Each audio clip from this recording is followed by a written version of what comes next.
April 1st, 2026, Lowell School Committee meeting come to order. Salute the flag. I pledge allegiance to the flag of the United States of America and to the republic for which it stands, one nation, under God, indivisible, with liberty and justice for all. Is Eileen in? Do we know? Yeah, I'm not sure. Roll call, Madam Clerk. Miss Delay. Here. Miss Martin. Miss McFadden. Here. Mr. Bahu. Here. Mr. Conway. Here. Ms. Del Rossi. Excuse me? She didn't join, okay. Ms. Mayor Getchia. Here. 5 present, 2 absent. 3, special order of business. 3.1, budget public hearing notice. Open the public hearing. So the public hearing is now open to anyone in favor, in favor, in favor. That portion of the hearing is closed. Anyone wishing to speak in opposition of the budget? Opposition? Opposition? Not yet. Not yet. Nope. Nope. Opposition. That portion of the hearing is closed. Madam Clerk, is there anybody registered to speak? That's on 7-1, right? 7-1, yeah. Is there any discussion from the body in the public hearing piece? Seeing none, that portion will be closed. All in favor signify by saying aye. Any opposed? So ordered. 4, minutes. 4.1, motion to approve the regularly scheduled Lowell School Committee meeting minutes of March 18th, 2026, and place them on file by School Committee Member Bahu, seconded by School Committee Member Conway. Roll call, Madam Clerk. Ms. Delay. Yes. Ms. Martin. Ms. McFadden. Yes. Mr. Bahu. Yes. Mr. Conway. Yes. Ms. Del Rossi. Mayor Getchia. Yes. 5 present, 2 absent. 5, permission to enter. 5.1, permission to enter, April 1st, 2026. Mr. Superintendent? Thank you, Mr. Mayor. School committee members, you have the permission to enter document in your file, and we're seeking permission for the items that are listed there. If you have any questions, we'll be happy to respond. Are there any questions? Motion to approve the permission to enter by School Committee Member Lay, seconded by School Committee Member McFadden. Roll call, Madam Clerk. Ms. Delay. Yes. Ms. Martin. Ms. McFadden. Yes. Mr. Bahu. Yes. Mr. Conway. Yes. Ms. Del Rossi. Ms. Del Rossi. Yes. And Mayor Getchia. Yes. 6 present, 1 absent. Thank you, Madam Clerk. 6, motion. 6.1, Mayor Gitcher, request the minutes of the executive session for the 3 administrators' contracts be released to the public. Seconded by Member Bahu. Roll call, Madam Clerk. Ms. Delay. Yes. Ms. Martin. Ms. McFadden. Yes. Mr. Bahu. Yes. Mr. Conway. Yes. Ms. Del Rossi. Yes. Mayor Getchia. Yes. 6 yeas. 6.2, motion by Member Conway, request the superintendent to give an update on the status of the tennis courts at Shed Park, the home of LHS tennis team. Seconded by Member Lay. Mr. Conway. Yeah, thank you, Mr. Mayor. What I did was I put a copy, a sample on everyone's desk here of the tennis courts out at Chet Park. And as we all know, that's the home of the Lowell High School tennis team. And I put a motion on a number of months ago, and I asked the superintendent to reach out to the city and to have a discussion. I'd like to have an update on that because here we are, we have a system, we have the tennis team is out there right now playing. And this is an accident to happen. I'll tell you, the depth of these holes have to be 4 inches, 3 or 4 inches, and 3 or 4 inches wide. And somebody can very easily get hurt on this. I mean, I'm surprised we have schools that will come in and even play on those courts. The question I have is, what have we done so far on this, Mr. Superintendent? Superintendent? Thank you, Mr. Mayor, and thank you, Mr. Conway. We have worked on your motion. We did give one response at a committee meeting. I'm happy that Dr. Hall give you a more detailed response just now. Dr. Hall? The question is, did you contact the city? Yes. The city? Yes. You have? Yes. We responded to you in a committee meeting with a written report on that, Right. but Dr. Hall can give you additional details if you'd like. Okay. The city responded, Mr. Conway, that they were assessing it for a plan to repair it, but as of right now, obviously, it hasn't been. Yeah, and my recommendation was to reach out to the coach of 30-some-odd years. Did we do that? Mr. Superintendent?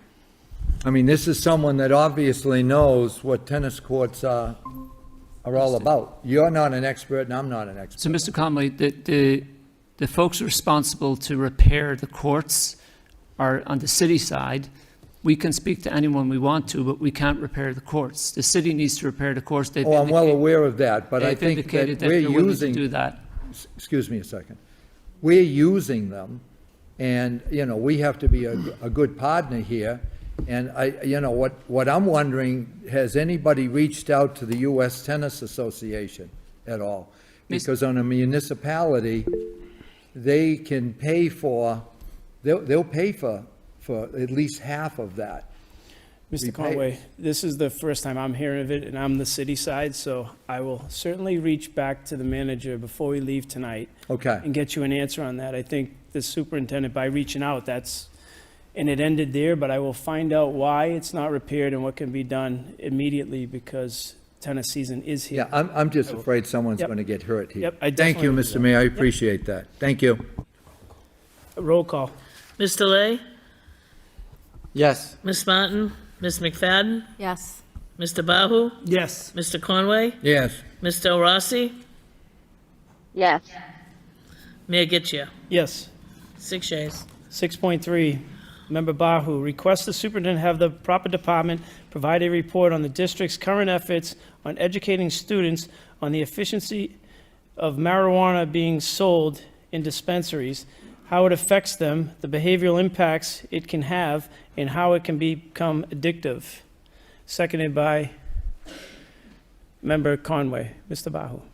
Sure. So let's be real. Marijuana stores are popping up throughout our landscape in Massachusetts. It seems like there's hundreds out there. The efficacy of the marijuana is 5 to 10 times greater than it was 20 years ago. They are selling them in packages that look very much like a Skittles package, and that's a gummy, and it says 1 time per use. I've seen them. I haven't bought them. 1 per use, and kids are having multiples, eating 2, 3, 4, just like this package of Skittles. Who says that I'm not going to eat the whole thing as much as I want to just eat 3 pieces? The addictive behavior can create psychosis, schizophrenia. When we drive a car, we can be driving a car impaired. There are no rules on what's happening as far as kids driving impaired. This can affect their prescriptions. Many of our students are on prescriptions that come to school. And if they're using marijuana at the same time, then it's working against their prescriptions. It can make them ill. 10% of kids that are using marijuana today are going to some clinics for help to try to get themselves off of this highly addicted drug. I know we use the Michigan model. I understand that we've taught, that we teach safety with, in our health classes of alcohol, of nicotine, of marijuana, but I think we need something that has more teeth. Because ultimately, this is affecting our students, and they can become addicted to it and not realize how addicting this drug is. Some of them think they're using it because, don't forget, we can get a medicinal card, and they think it's helping them cure cancer. There's a 20% rate of understanding that it's good for cancer. So if we could go ahead and come up with a report on how we're addressing this, and maybe even adding something more to our curriculum, I think it may be beneficial for the school district. Thank you, Mr. Bahu. Anyone Yes, else could I wishing to make a speak? comment? Yep. School committee member Del Rossi. So I've become aware of this even becoming an issue at the middle school level this week in Lowell. And students who may have general disabilities, special ed disabilities, and maybe using medicinal methods, as Mr. Bahu was talking about, to soothe themselves. And I think that we need to not only have addiction awareness, but also integrate disability awareness. And if kids are on certain other medications that they may be taking, and the interaction effects, because I don't think our kids realize this. Or Thank you, that Ms. Del. our curriculum is advanced enough to be teaching it at the same time either. Thank you. Thank you, Ms. Del Rossi. Roll call, Madam Clerk. Mr. Lay, Yes. Ms. Martin, Ms. McFadden, Yes. Mr. Bahu, Yes. Mr. Conway. Yes. Mr. Rossi, Yes. Mayor Getchia. Yes. 6 yeas. Thank you. 6.4, Member Bahu, have the superintendent provide an update and plans on recruitment efforts to inform families and students of the benefits of attending Lowell Public Schools, seconded by Ms. McFadden. Mr. Bahu. Sure, I'm a huge cheerleader of Lowell Public Schools. At the end of the day, we have so much here to offer, and ultimately, there's a lot of competition. There's competitions in private schools, there's competition in charter schools, there's competition in vocational schools. We have an outstanding product here. We have a brand-new high school that's about to be done. We purchased the St. Jean D'Arc building that we'll be moving into in about a year and a half. We've renovated a lot of our buildings. We have sports, we have clubs, we have such a wide range of programming that could be a benefit to many people out there that may not realize what all of our offerings are. So I'm just, asking that, we put out the very best effort that we can on recruitment so that people can understand the benefits of Lowell Public Schools. Thank you, Mr. Bahu. Member Lay. Thank you, Ms. Mayor.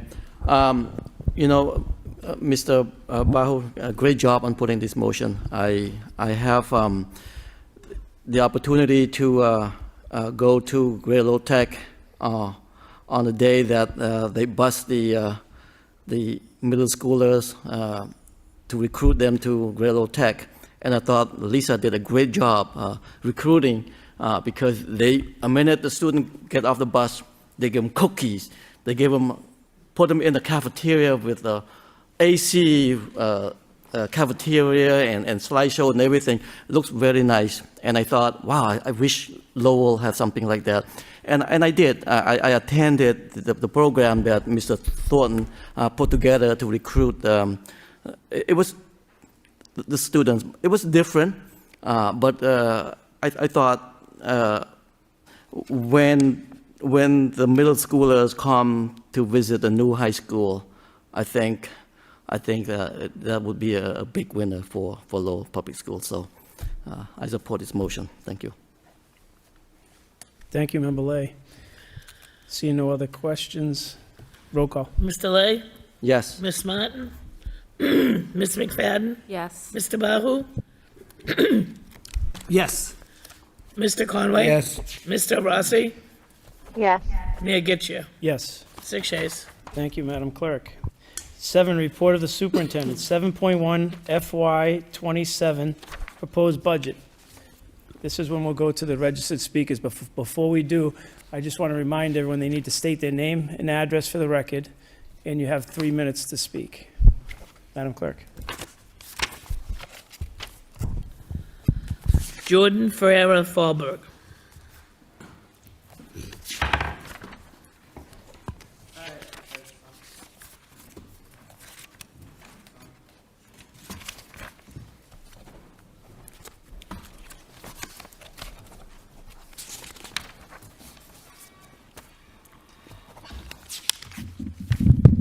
Okay. Hello, everyone. My name is Jordan Ferrer Fallberg, and my address is 22 Anderson Street. And I'm 14 years old, and I'm a freshman here at Lowell High School. And I'm here to talk about the budget for the chair of the arts, because I realized that there's so much benefits to the arts that, like me, and I know there's some people that I have autism personally. I have autism, and before I discovered the arts, I was a kid that was commonly in my shell. I was not very socially, able to work with people. But when I found the arts, I realized that I was able to communicate with others better, be able to work out my problems and help solve and help work with other people as well, to be able to express how I'm feeling, express how others are feeling, and be able to establish more of a community with other people. And I realized that in order for all of this fine arts department to happen, there needs to be a chair there. There needs to be someone in there to maintain all of that happening. Because if there's not someone there, and I know this has happened, that it might go to a different department, or it might go to a free-for-all, but I know it could potentially lead to a little bit of disruption, and it could limit some kids that want to express the arts, maybe need the arts. They might not be feeling good and want an option to express themselves. It might limit their power in how much arts they can do. And in Lowell, there's so many kids that go to arts to help. There's band, chorus, dance, and there's tons of options for kids. And currently, we're in a pretty good state with the amount of resources that we have. However, from what I've seen, in the next few years, if this current status drops with the fall of the chair, then we might not be experiencing that anymore due to not there being much control anymore for the students that want to be able to express themselves. And so I feel like we should be able to maintain this chair, have someone have that power in order to make sure that students that used to be here, students that are here, and students that will be here in the future are able to maintain and have be able to express themselves and have that option of fine arts and to be able to express themselves in the way they want to do. Thank you.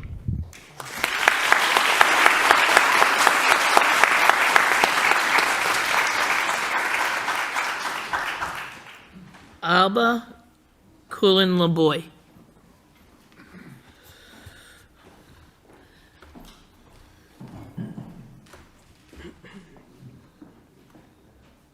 Yes. Good evening. My name is Alba Quillen Lamboy.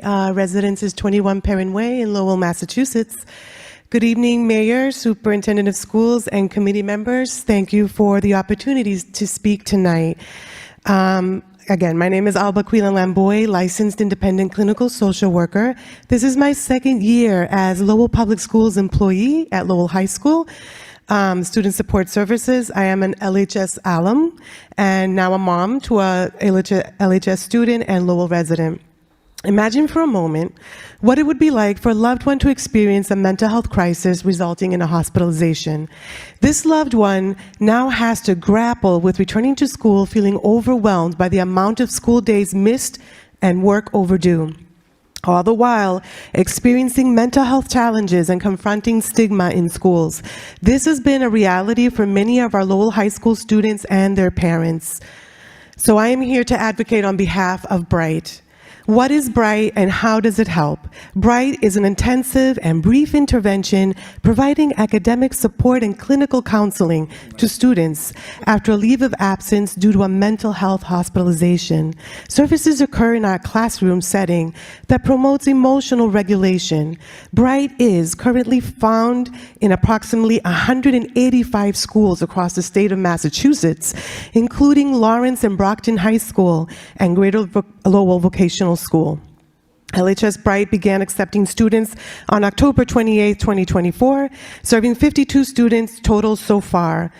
BRIGHT works with all populations of our school, including students in general education, ELL students, students receiving special education service, students receiving 504, and high honors and advanced placement. Why does Lowell Public Schools need BRIGHT? At Lowell High School, the main diagnoses for students receiving BRIGHT services is depression and anxiety.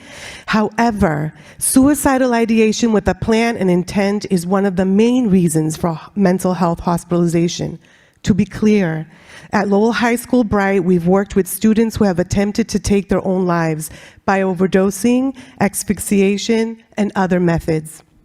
To date, 33 students have experienced a suicide attempt in the school year 25-26. The number only reflects the students who were brought to the attention of the social work team. Referrals come from all house offices. The entire school benefits from this service. In the school year 24-25 and 25-26, we received a total of 69 referrals. Capacity at BRIGHT is 10 students at a time. It is a rolling admission. We've been at capacity and over capacity for most of the year. LHS BRIGHT has a rolling admission and operated with a waiting list during the months of October, November, December 2025, January, February 2026. These numbers reflect a dire need for BRIGHT services in Lowell Public Schools. So the question is, how will Lowell Public Schools help this population move forward without BRIGHT at Lowell High School? Thank you.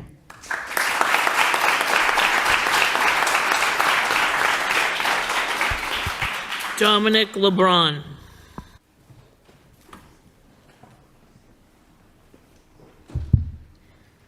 Good evening, Mayor, Superintendent, committee members. Thank you for the opportunity to speak. My name is Dominic LeBron, and I'm a senior at Lowell High School.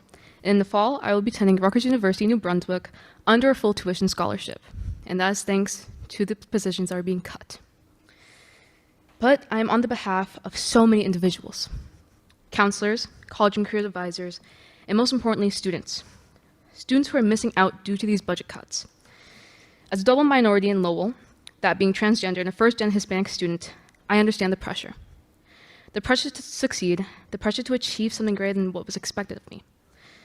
That pressure became achievement after achievement because of my counselors, college career advisors, and the student support members around me. But they did more than just help me apply for scholarships and get me into therapy. They served as a representation. They were there and they showed me that I could make it in the world. And that serves for so many other students. So many other students have the question, can I make it? And student support services turn that question into reality. That's why I've been advocating for the student support community within Lowell High School through the school site council. Because cutting student support services positions doesn't mean we remove a role, it removes opportunity for students. We lose. What happens to these programs we lose that they oversee? What happens to college and career, the art department chair, the freshman counselors, and countless others? Where does all that work go? To someone else? Someone else who's busy with several other things and that won't be done efficiently enough? Students lose. I made several recommendations to keep positions and suggested other ones to cut that weren't student-facing. None of them were put forward. So I ask, why give a vulnerable student a platform if you're only going to listen to them with your eyes and not your ears? It's time to listen to individuals who are being impacted at the end of the day. Thank you.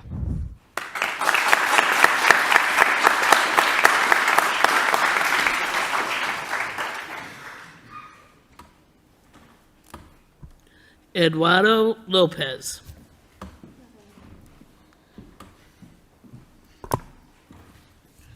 Good evening, everyone. Thank you, Chairperson, for letting me speak. To introduce myself, my name is Eduardo Lopez, and I reside at 170 Endell Street in Lowell, Massachusetts. I am a junior at Lowell High School, and I am a member of the instrumental music community. After high school, I plan on going to college to major in music education, and I hope to become a high school band director in my future. When I heard about these potential cuts to the fine arts department, I was extremely worried due to the domino effect this may have. You might believe that cutting these positions won't do much harm. However, this is far from the case. For example, cutting the only general music position will not only affect the classes that the teacher teaches, but all the music classes at Lowell High School. With the amount of classes offered, it is already difficult only having 3 music teachers, let alone 2, if this change does go to plan.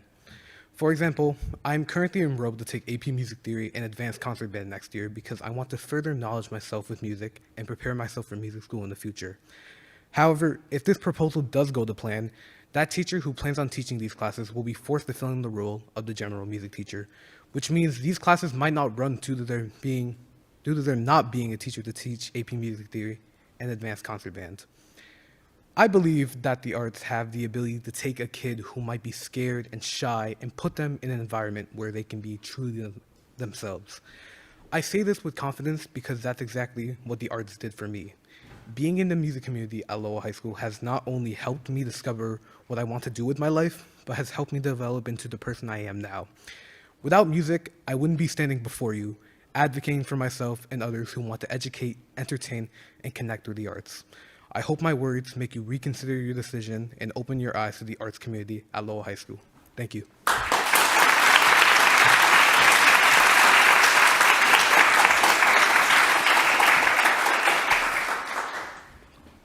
Adi Kushna.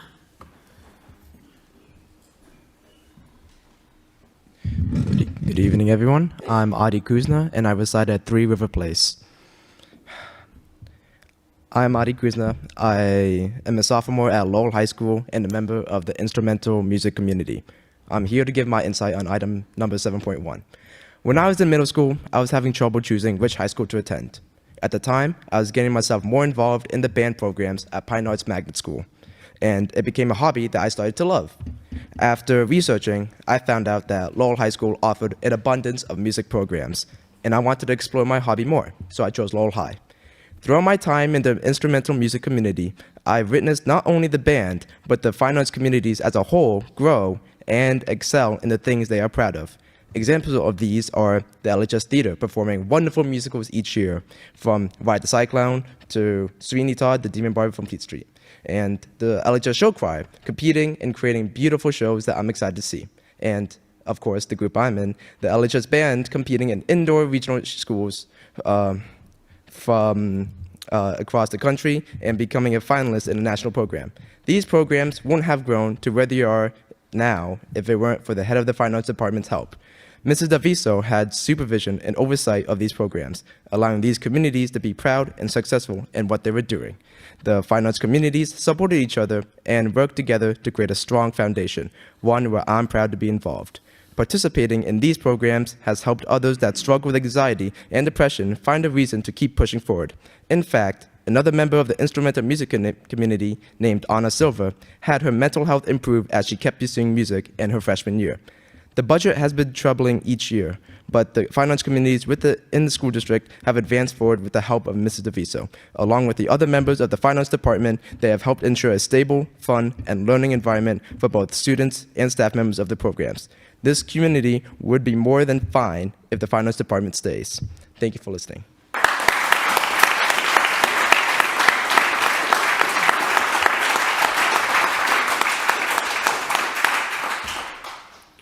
Yuzon M.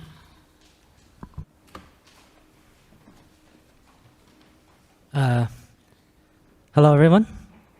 I live at 423 Waller Street.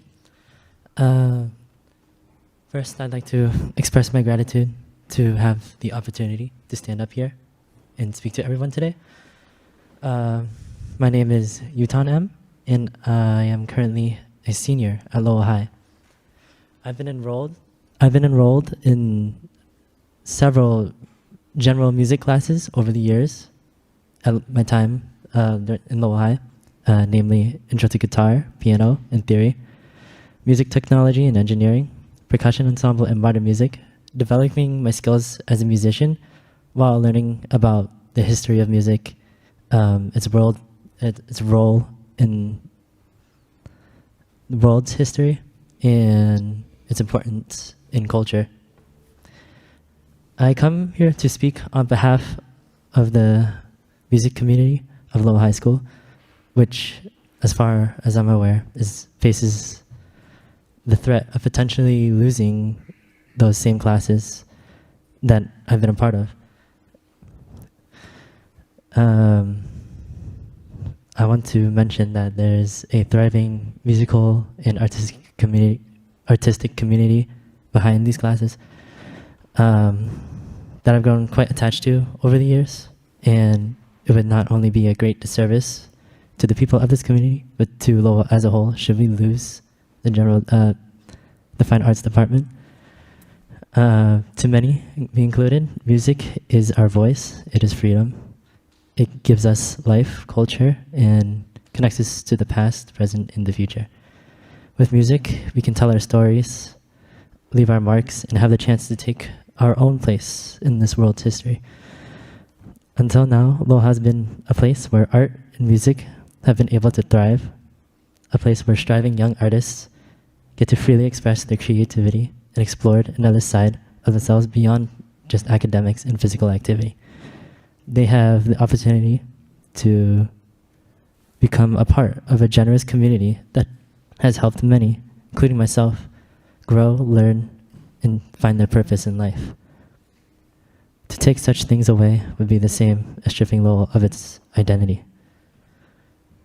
Furthermore, I believe it would be unfair to the students coming into Lowell High School, our next musicians, artists, so on and so forth, to lose the opportunity to explore the world of music before even having the chance to try. By taking away these classes, these opportunities, we are losing out on all these potential artists and musicians who could have carried on and added on to what this made the city so great. Thank you for having me here today.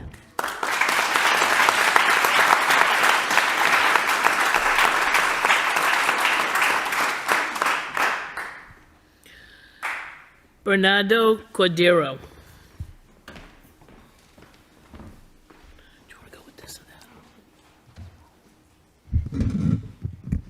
Good evening, Mayor, Superintendent, and school committee members. It's an honor to be here today. My name is Bernardo Cordero. I'm a senior at Lowell High School. I reside at 11 Exeter Street, zip code 01850 in Lowell, Massachusetts.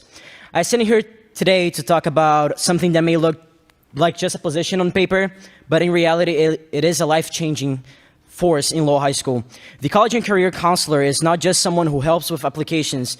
They are the person who opens doors that students don't even know exist. They are the person who explains systems that are confusing, overwhelming, and sometimes completely inaccessible, especially for first-generation students like me. In my own life, this impact is real. Because of college and career counselors, Heather Brunner, Jennifer Margari, and Diane McCarthy, I was nominated for the Posse Scholarship. That nomination turned into a full tuition scholarship to a 4-year college to major in political science. That moment didn't just change my life, it changed my family's life. And it only happened because these 3 amazing individuals took the time to guide me, support me, and believe in me. And I know I'm not the only one. There are students in this district right now who are one conversation away from an opportunity that could completely change their lives. But without this position, those conversations may never happen. At the same time, just last week, Governor Maura Healey, alongside Commissioner of Higher Education Ortega and Commissioner of Elementary and Secondary Education Martinez, proposed a powerful goal for the Commonwealth of Massachusetts during the early college day of advocacy at the State House, an event that I had the opportunity to attend. The state plans to have 100,000 students enrolled in early college programs within the next 10 years. Currently, we only have around 10,000 students enrolled in Massachusetts. Now, how are we going to achieve that if we are cutting the very people who help students access those opportunities? You cannot expand college and career pathways while removing the guide.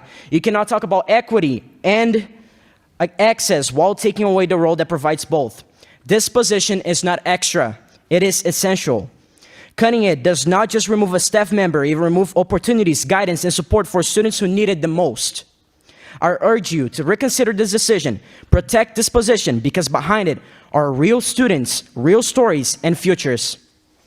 At the end of the day, you are the ones making the decisions, but we are the ones living with the consequences.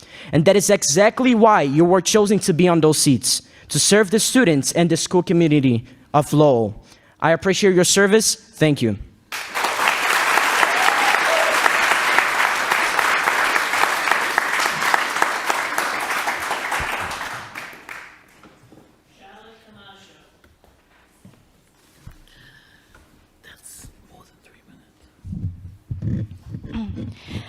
Good evening, Lowell School Committee.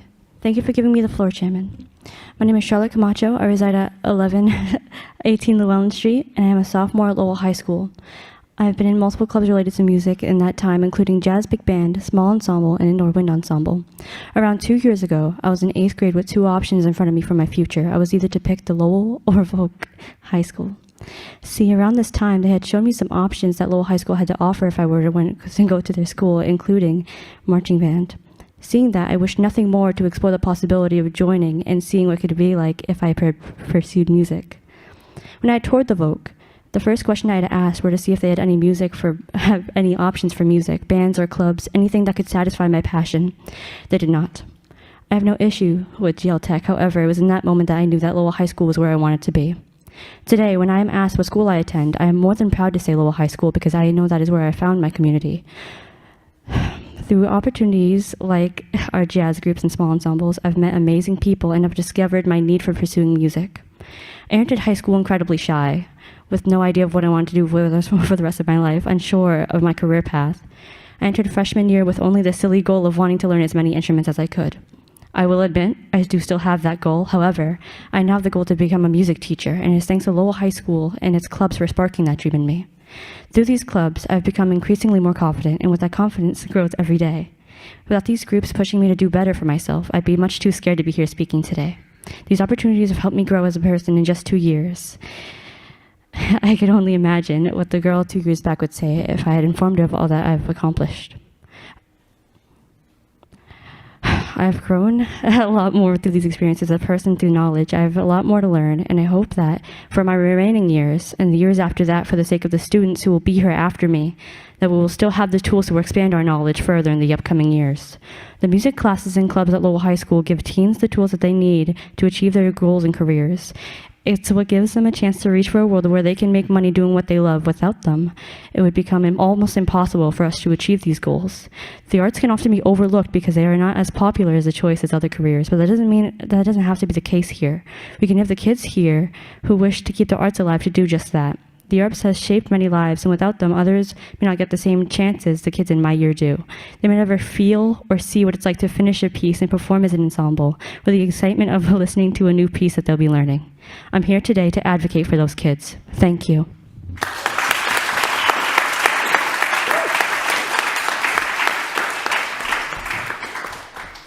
David Grenier.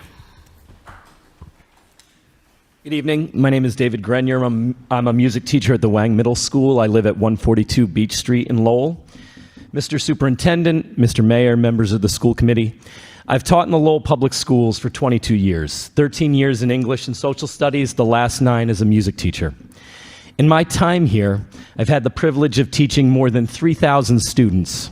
I want to tell you about one student whose experience informs the way I see the cuts of arts education that are being proposed. Emerald was my student several years ago. I wrote a profile of her when I did my coursework for the SEI endorsement. She came from Indonesia in elementary school. By middle school, this kid was soaring, getting perfect scores on her ELA and Math MCAS. When Emerald and her mother immigrated to Lowell, her father stayed behind until he could afford to join his family. Why would he make that sacrifice? Emerald said to me, "My parents wanted us to get a better education." Not surprising. But she summarized her experience in my classroom this way: you work really hard, and you try to help everyone, but the work isn't very challenging for me. In her polite way, she was telling me the brutal fact that her family made a sacrifice for one thing, a rigorous education, and I was failing to give her that one thing. But you better believe I looked for a new path forward to challenge all of my students more. Every educator in this room has a story of a time that they had to look inward, raise their game, and make sacrifices to foster a culture of continuous improvement for their students. And for many of our students, that pathway is the arts. Emerald was, among many other things, a violinist, a band kid. But teachers can't create those pathways from nothing. We need, among other things, funding. Last year, the afternoons in the arts budget was $251,000, around $13 per child. The budget supported supply and instrument purchases at schools across the district. It supported stipends for teachers running after-school enrichment programs. I was one of them. Was the funding adequate? No. For 2 years, I was paid through the afternoons in the arts budget to run an after-school modern band program. Each time, I was unpaid for the last few weeks before the spring concert. Yet that budget was slashed to $50,000 for the current school year. Not even enough to sustain the LHS band.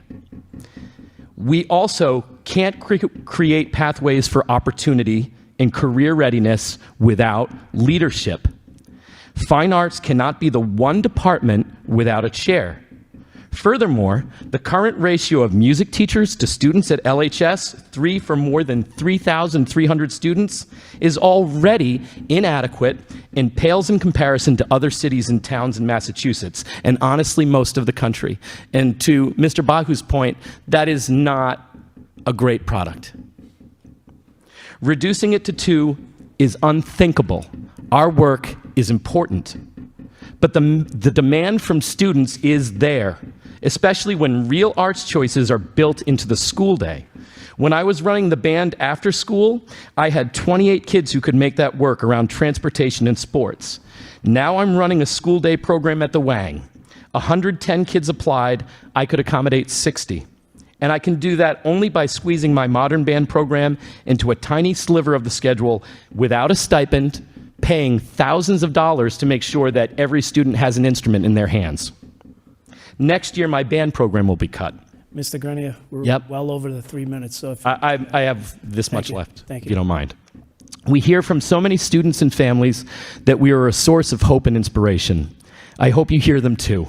We are pleading with you not to make these cuts.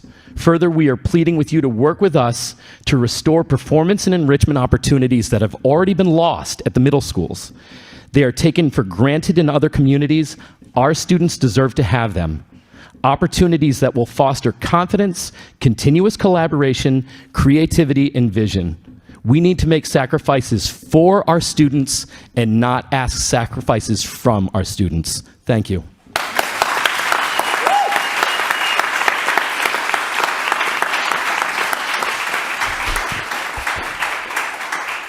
Mel Emmerich.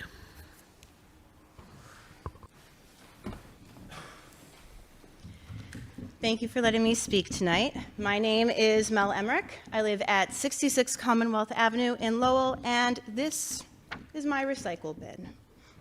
I promise to explain why I brought this tonight at the end of my spiel, if I can make it there. I am here speaking in opposition to the proposed elimination of the fine arts position. This is not just a staffing change. It is a decision that impacts equity, access, student outcomes, and our district identity. Lowell Public Schools values a culture of continuous improvement, as seen on my shirt. These proposed cuts do not move us forward, they move us backwards. The Fine Arts Chair provides essential, centralized leadership across music, the visual arts, theater, and dance. This committee has already stated that strong leadership drives student outcomes, and last session you acted on that belief. The same logic should be applied to all departments, including the arts. So why is this important? The arts are not extra. They are tied to student success. Research unequivocally shows that arts programs improve attendance. Data shows that gains are especially strong for students with IEPs and chronically absent students. If Lowell struggles with attendance, cutting the arts programs makes that problem worse. Arts access is currently uneven across our schools. Different students receive different minutes and opportunities depending on where they attend. And this is already an equity issue, and it requires leadership to fix. Removing the fine arts chair removes the position best equipped to address this inequity. Dr. Daviso has already started addressing the inequity by making sure that arts classrooms across the district have access to a core set of materials. While this is a huge step in the right direction, there is still a lot of work to be done to ensure that every student in Lowell has equitable access to the arts. It should not matter what school you attend in our district. Every single student deserves equitable access. This has real impact on students and families. For example, there has been a shift of programs like chorus from in-school to after-school. With no transportation provided, this creates access barriers.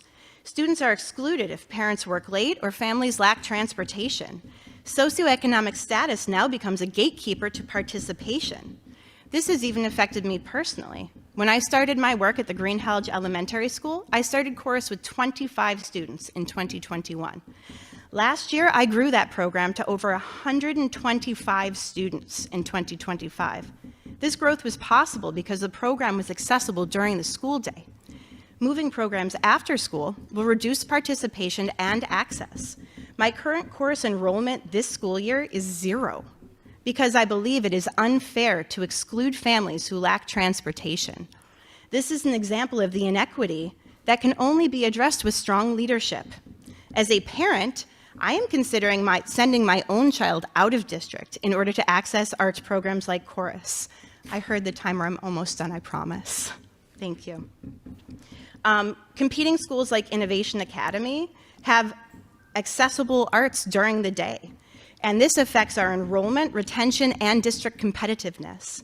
This committee is looking at attracting more families and students to Lowell, and these cuts will do exactly the opposite. Lowell's motto, "Art is the handmaid of human good." While the meaning has evolved, it represents our city's commitment to the arts. That's why I brought this. It's on the side of my recycle bin and everyone else's who lives here. This motto is stamped all over the city, and it even is on our recycling bins, and it represents what we claim to value. We cannot claim to support the arts without making the decisions that support them. It is a waste to support the arts in words only and not follow through with the actions that make that claim true. Recently, Lowell was named one of the best cities to live in Massachusetts, in part because of our thriving arts community. But that kind of community doesn't happen by accident. It's built over time through strong, consistent arts education in our schools. The vibrant arts scene we celebrate today is a direct result of the investments we have made in our students. When we invest in arts education, we make Lowell a place people want to live. The proposed cuts move us in the opposite direction. They increase inequity, reduce access, weaken student engagement, and undermine our district goals. If we truly believe in equity, continuous improvement, and strong leadership, then our actions must reflect those values. That means that retaining the fine arts chair position and preserving arts programs across the district is essential, because our students don't just deserve access to the arts. They deserve consistent, equitable opportunities to participate, grow, and succeed. Let this recycle bin remind us not to throw away our students' arts opportunities. Strong leadership and programs must stay. In closing, please don't let our city's motto end up in the trash. Please invest in the arts programs that build our students, our community, and our reputation as the best city to live in Massachusetts. Thank you very much.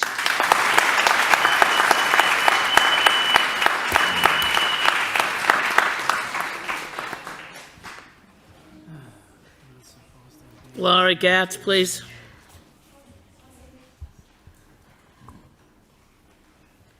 Can I pass these out for you guys? Thank you.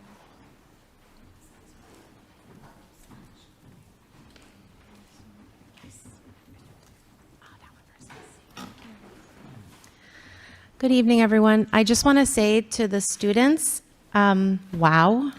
I would have been so scared to do that at your age, and I am so thoroughly impressed. And those of you that are becoming music teachers, if you need an elementary placement, come email me in the future. My name is Laura Katz. I want to thank you for having me here. My address is 46 Woodlawn Drive in Pelham, New Hampshire. I am the music teacher from Washington Elementary School, and I'm here to talk about the removal of the academic chair of fine arts that is proposed in the budget you are discussing. We will get to the papers, I promise. The academic chair of fine arts is a dual position, and that's something not always understood. The person that holds the position acts not only in their capacity at Lowell High School, carrying out the usual responsibilities within that role for the 13 staff members there, but also provides support, oversight, collaboration, and professional development duties to the remaining staff across the district, raising the number of staff that they are responsible for from 13 to 65. This is not something everyone understands.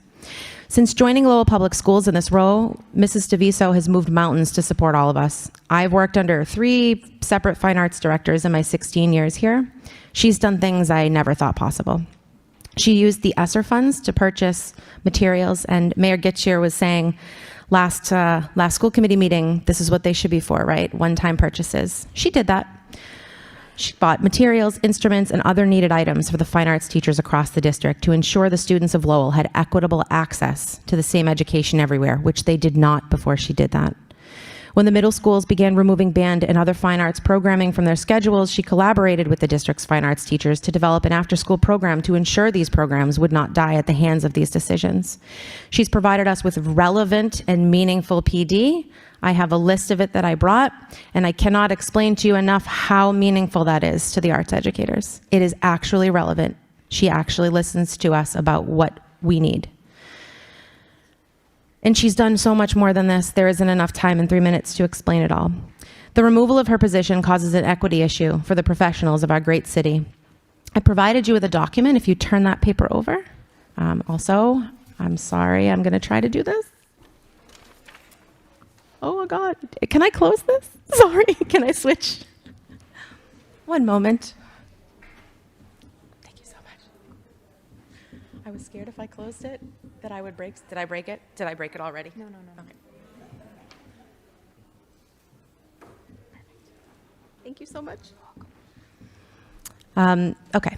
So it causes an equity issue. I provided you with a document, if you turn that over, that contains data from the budget listing the support personnel for ELA, math, science, social studies, and MLL teachers at the district level and all of the schools.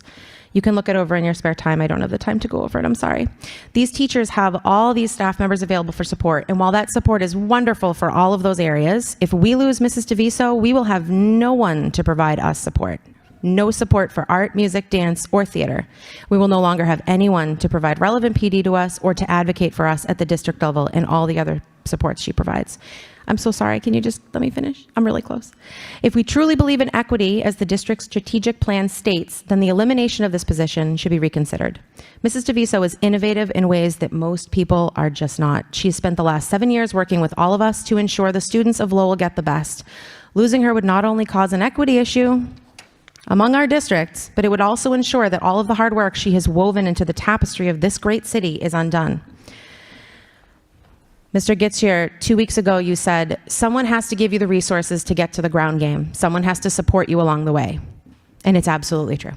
Absolutely true. That person for us is Mrs. DeViso, our fine arts director and academic chair. And during the last school committee meeting, Superintendent Skinner, you said 2 quotes. Please do not pull from us the resources we need to do the work. And you run the risk of stripping our district of really valuable employees. Now we are asking the same thing of all of you. She is essential, and we hope you will reconsider. Thank you so much for your time.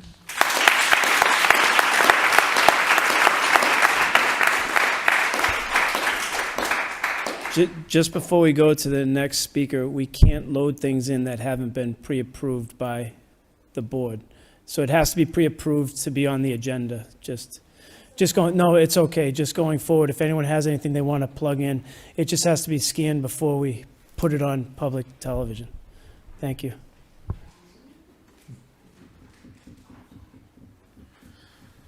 We still have several speakers. That's why it's imperative we try to stay to the 3 minutes as well. Amanda Satterfield?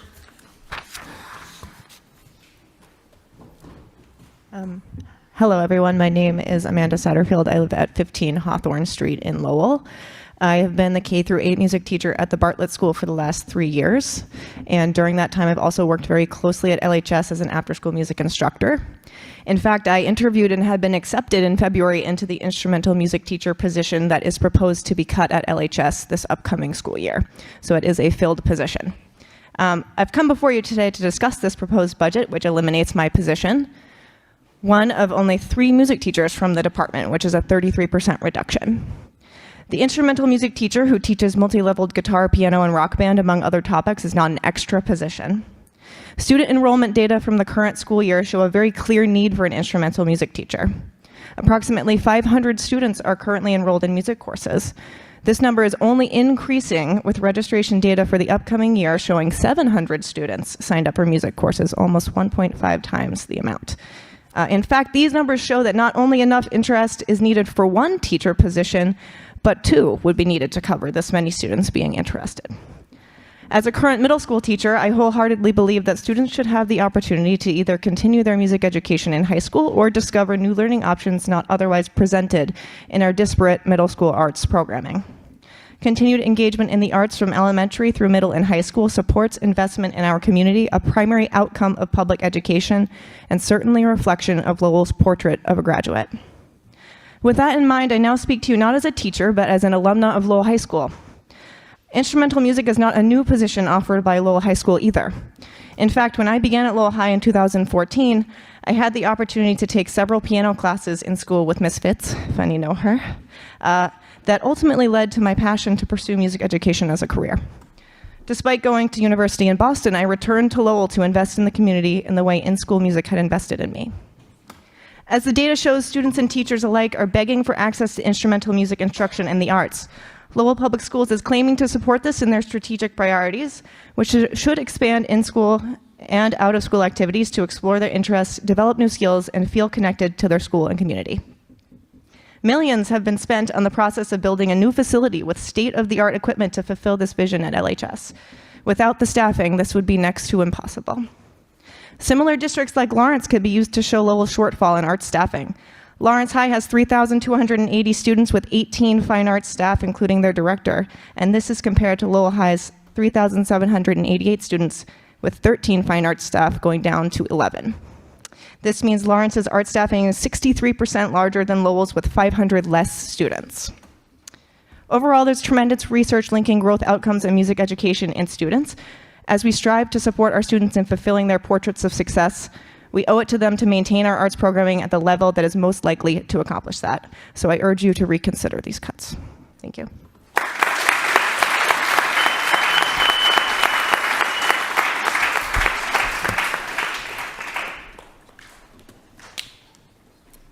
Jared Logan.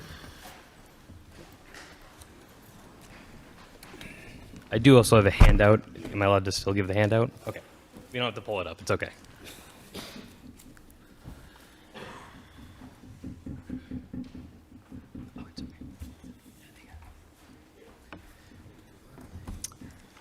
Sorry. Hello, everyone. My name is Jared Logan, and I live at 409 Farwood Drive in Haverhill, Massachusetts. I am the band director and instrumental music teacher at LHS for the last 5 years. I'm here to discuss the proposed cuts of the Fine Arts Department Head instrumental music positions at LHS. When I started, the only performing instrumental music ensemble I had was a singular band class of about 50 students, ranged from first-timers to 8 years of experience from when we had a district-wide middle school band program, along with a jazz band and a percussion ensemble after school. Our concert band has now grown to 75 students across 3 different levels, and we offer 6 different after-school ensembles that have earned local, regional, and national awards. None of this would have been possible without the leadership and drive of our current department head, Jessica DeViso. She has always had a strong vision for the fine arts at LHS and across the district, and a support of my implementation when it comes to instrumental music. She has been essential to the growth and success of performing ensembles in the music program, and without her guidance and support, I am unsure of what the program will look like today. The growth and development of the instrumental music of instrumental music does not stop at our performing ensembles. If you look at the diagram that I showed or shared with all of you, you will see that we currently have 519 students enrolled in 11 music courses that we offer at the school. Our next year's signups are 716 across 15 different courses.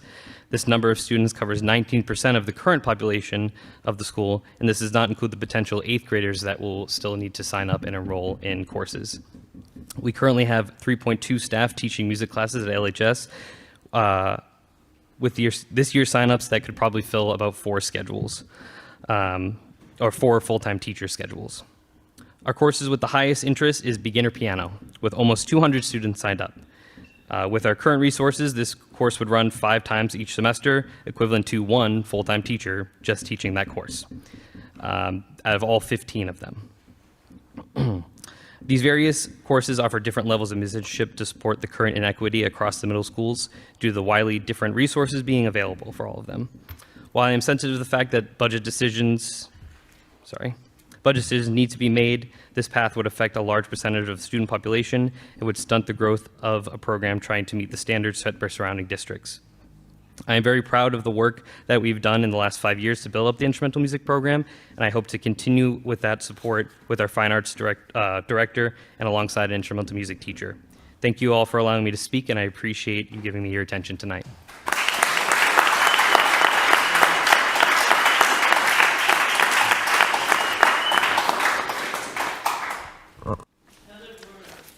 Heather Bruner.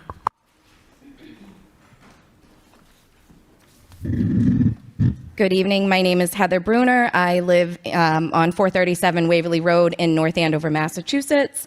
Good evening, Mayor, Superintendent, and school committee members. Thank you for this opportunity to speak. My name is Heather Bruner. I am currently a college and career counselor at Lowell High School. I oversee the early college program, and this is my 12th year in the district. I'm speaking tonight to address the proposed cuts at Lowell High School, which I believe are unfairly targeted at student support services and not spread out across various departments. Specifically, in Student Support Services Department, 3 counselors, 1 social worker, the whole Bright program, and an ML student support specialist, all student-facing positions, are slated to be cut. The proposal as written would cut 20% of the guidance counselors at Lowell High School. I'd like to provide you a little bit of information about what those roles are responsible for so you understand the impact a reduction like this would have. The first cut is to a college and career counselor. The specific position in jeopardy oversees the After Dark program with Greater Lowell Technical High School, which allows our students to attend the tech to study metal fabrication and automotive technology. Additionally, the counselor oversees all of our internships, work-study programs, connecting students with industry professionals in the community, and helping all students see a pathway after high school, not just those who plan to go to college. This position is our liaison to Mass Hire, the military, the Greater Lowell Chamber of Commerce, and also runs our annual Career Speaker Week, which some of you have been to, we appreciate that, and the job fair. The second cut is one of the freshman academy counselors, going down from 3 to 2. There are currently 801 active 9th graders at Lowell High School. Cutting a position would mean the remaining 2 would have a caseload of 400 students each. The Department of Education recommends no more than 250 students per counselor. The final guidance cut is to the enrollment counselor. Our enrollment counselor has successfully welcomed over 440 families so far this year just at the high school. This position is responsible for welcoming families, reviewing transcripts and records from prior schools and countries, reviewing discipline records, creating an initial schedule, and assigning students to house offices. Without this position, we'd have no point person at the high school for our new students, and the house offices would be inundated, which may delay enrollment and integration into school. I attended the school site council meeting last week and observed the team make numerous recommendations for changes to the proposed plan. However, I do not see a single one of those proposed reflected in this budget. I do not understand why the recommendations of the site council, which include our students, parents, and teachers, were not taken into consideration. I am aware that budget cuts are a reality and agree that student support must make concessions. I just ask that these cuts be equally spread across departments so as to make less of an impact on student support alone. Thank you.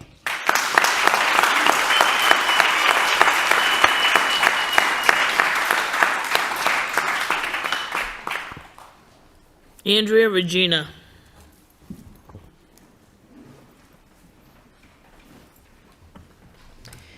Good evening. Thank you for this opportunity to speak tonight. I've already sent you an email, but I appreciate this opportunity as well. I live at 108 Quincy Road in Tewksbury, Mass. I have been a classroom teacher at the Lincoln School for 15 years. In September, I became the art teacher there. I can now say that the work of arts educators is fairly misunderstood. Not only do these jobs require tireless commitment, they come with immense responsibility, but provide tremendous impact. We work with nearly every child in our buildings, often 400 to 500 or more. We manage learning needs across multiple and quite distinct grade levels. It is both a gift and a challenge. Fortunately, I've had the support of Ms. DeViso in coming aboard. She created PLCs to enable solo teachers like myself to gather with district veterans and learn from their successes. Without this initiative, our students would have less equitable arts experiences and the quality of instruction would suffer. I am also a practicing clinical social worker, my first and now my part-time career. My school services many students with significant trauma and emotional impairment. I'm sure many more exist throughout the system. While social emotional learning is a priority, SEL tutors and social workers do not have this covered. Not for lack of dedication or effort, but simply because the level of need far outpaces their desire, compassion, and time. Expressive therapies are known to provide critical relief and trauma recovery. While arts educators are not therapists, the arts themselves often provide refuge, solace, and opportunities for self-expression and connection that can be healing in ways that academic instruction simply cannot. Reducing positions in music, drama, art, or dance limits the SEL supports we provide our most vulnerable students. I cannot get comfortable with that. In a Lowell Sun article from March 29th, higher graduation rates, particularly for MLL students, lower dropout rates, and higher achievement amongst our students was touted. Hooray! Wide-ranging studies note correlations between arts education and all of these areas, especially for low socioeconomic students. I can personally attest to the impact arts education has on our MLL students. My MLL students are absolutely more joyful and engaged with peers doing art versus the frustration I've seen in settings with heavier language demands. Why? Because while the arts are unique, they are also more accessible. Arts educators can more readily integrate cultural resources during instruction. The classroom teacher does not have that flexibility despite their best efforts and intentions. Some additional benefits from arts education include long-term working relationships with students, access to music lessons and performance opportunities not otherwise within reach for families with financial, time, or proximity constraints, enhanced community involvement through mentors, partnerships, and field trips, a safe space for students to share their personalities and perseverance, their passions and potential. In closing, the core belief stated in our district strategic plan is that a high-quality education is a fundamental right of every child we serve. And, I'm almost done, that our fundamental commitments include ensuring every student has a sense of belonging is included and that opportunity gaps among all students are eliminated, and providing equitable funding and resources among the district's diverse schools, and engaging all families with courtesy, dignity, respect, and cultural understanding. I believe that eliminating our fine arts leadership and decreasing arts positions within the district does not honor these commitments. I know you have the capacity to make the choices that will keep these promises made instead. Thank you.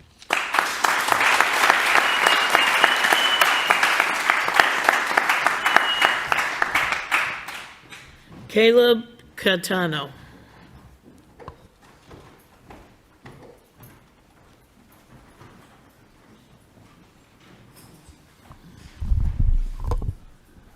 Caleb Catano.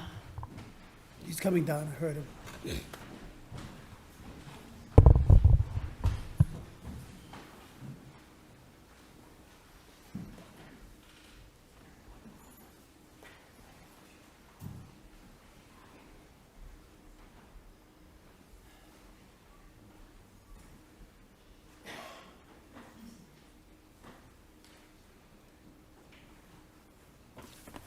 Shall we go to the next speaker and see if he comes down? He's the last speaker. He's the last speaker. Was he coming from downstairs? Upstairs, I mean? Yeah, I think people were just moving. Okay.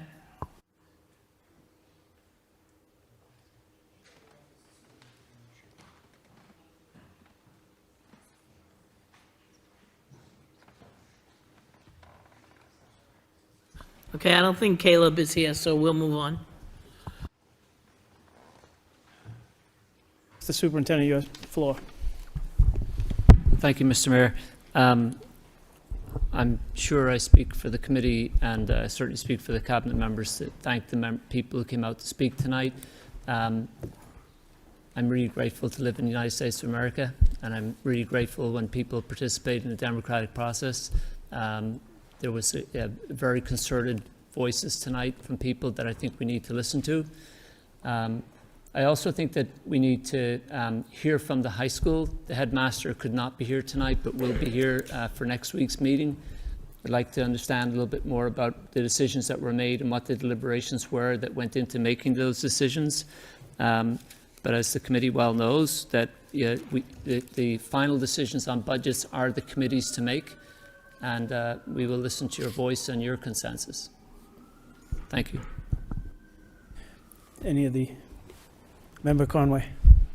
Yeah, thank you, Mr. Mayor. I was a little confused with something here, and I'm glad that you're reaching out to the what's he called now? Headmaster? Yeah, head of school. Okay, and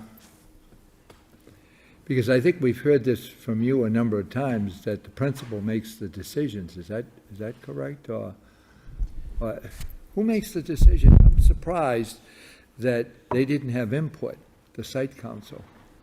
The site council did have input and should have input, and that's part of our system. So part of our system that the school committee, Mr. Conway, has approved suggests that the model is called the Fair Student Funding Model. Right. One of the components of that is that each spring we allocate funds to the school, and we allow the principal and the staff and the school site council to work together to come forward with their recommendations. There are some, I don't have no say, I have some say, but we have some guardrails. Right. If you have such and so many MLL students, you need to have a certain number of teachers and so forth. You have to have an instructional specialist in a middle school, a literacy specialist in an elementary school. There are guardrails of that sort. But largely, the funding is the decision of the schools to figure out how to divvy up. And I think that we are finding it to be particularly onerous this year because there are cuts. Yeah, I mean, I understand that, but what I'm concerned about, this is just one incident. How many other instances would fall into this category that they didn't have sufficient input into decisions that were made? I think that's my concern sure. on this. You can understand why right. there would be a concern. So one of the interesting facts about the speakers tonight, I took notes on each of the speakers, and I very much appreciate the comments the speakers made. It seems to me, although various staff members from various schools turned out tonight, the conversation really was about the decisions made at the high school. Right. So we don't have people coming up and speaking about, the Wang school budget, the Bartlett school budget, and so on. Maybe they'll come out next week, I don't know. But it seems like that decision-making at the high school is something that we should look into. We should have the high school head of school address us and explain those cuts. And perhaps they, maybe they will come out next week to voice their opinion. I had a couple people, on a general point here. There were a couple individuals that didn't necessarily know that we were going to be having budget meetings. Now, what was the source of advertising for this, for the budget hearings? So advertising, Mr. Conway, is only, we only advertise what the school committee votes on. So I think back in December or January, the school committee voted on a draft sequence of budget meetings. We shared with you in our last meeting, the one in the middle of March, I think it was March 18th, that we reminded you that we had a draft that said there'd be 3 meetings in April. Right. And the committee voted at that point to continue with that plan. And so we have 3 meetings in April. We've advertised those. There's a requirement that we put them in the local media and so forth, and we've done all that. You did advertise them in the newspaper? Yes, of course, yes. Oh, okay, because I know a couple people have said to me that they didn't they get the newspaper religiously and they never saw anything in there. So it was advertised in the newspaper, is that correct? I know that it was advertised as required. I don't recall the exact. No, the reason why I'm asking whether it was advertised in the newspaper, that's the question I'm asking. We don't know exactly what the requirements are. We know that we follow the requirements. Our clerks Okay, were the ones. then, all right, because you do, if you take a look at Mass General Law, Chapter 71, Section 38, let me just read two sentences here.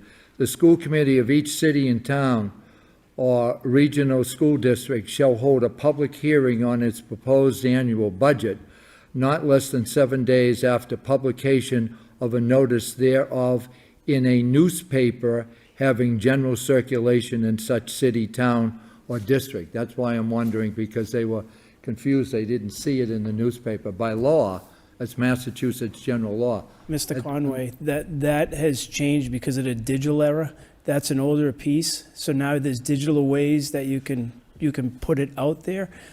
Because the newspapers are no longer the newspapers that it once was. And when you go to the procurement world, there's a change on where it has to be advertised, because we don't advertise a lot. All right, so where did we advertise then? Yeah, that would be the question to the superintendent. That's what I'm trying to get at. I just want to make sure everybody has I'll be the happy to opportunity clarify. come here, because it's great to listen to everyone here and to voice their opinion, which, let's face it, these are the people that are, they're the taxpayers. They're our bosses. So we want to make sure that we make it as clear as possible and access so that they can come in here and voice their opinion. That's all I'm saying, and especially Understood. going forward. Understood. I don't see how anybody would disagree with that. Not even you, Mr. Superintendent. Thank you, Mr. Conway. Thank you, Mr. Conway. Thank Anyone you. else? No one? I would like to just speak from up here, if it's okay with everyone, on this piece. When you look at the high school's budget, even today, I pulled all of their budgets from Munis because we have it online now. It's capability that when I was a city councilor, I asked for that to be put online so you could follow trends of spending. When you look at the high school right now, they have 53% of their budget spent in a time where you get 60%.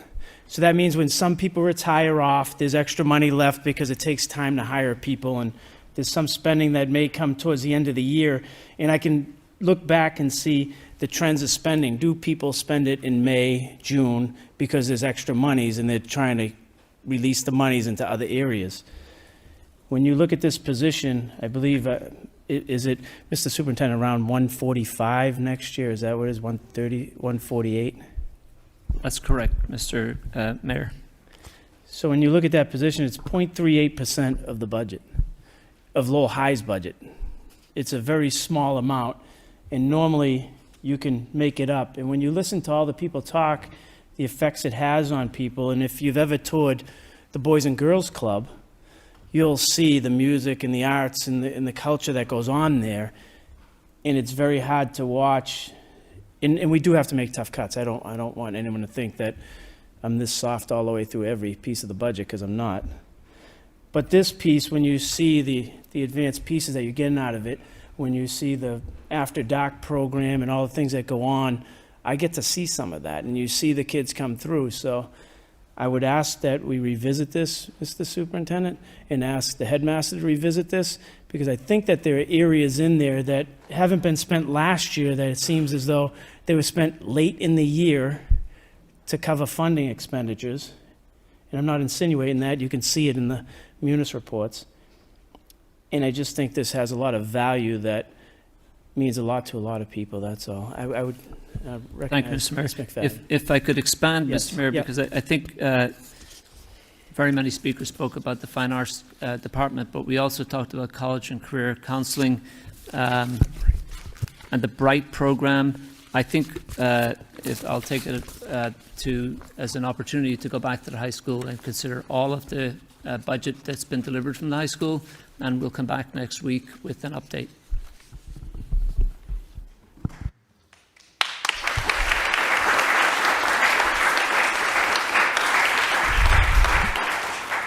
Ms. McFadden? I have a lot of notes, which I'll wait till next week, but I just wanted to make one point on the fine arts chair. It's funded through the Lowell High budget, but it's essentially a district-wide position. So is this more of a systems level problem in terms of where the funding comes from? So I think looking at this and how we can structure and sustain it as a district. I don't know why I'm having trouble with that word today. I have my great coffee. comment. But I think that's important to look at as well. There are some positions at the high school that are whose scope goes beyond the high school. So the athletic department, for example, and the fine art chair is another one clearly that has great impact right across the district. We could take a look at that. Thank you. Mr. Conway? Just one quick point, and I'm glad that, Mr. Superintendent, you're going back to the high school and see if we can, be able to maneuver things around so that we can save some of these positions, because when you take a look at it, and I certainly saw firsthand, when we have, fine arts, clubs, different activities and so forth, sports, I've always said that these are the greatest dropout prevention programs you can find around. And they're well worth taking a look at and see if we can save them. So again, I applaud you for that. And hopefully we come back with some new positive results on it. Thank you. Thank you, Mr. Conway.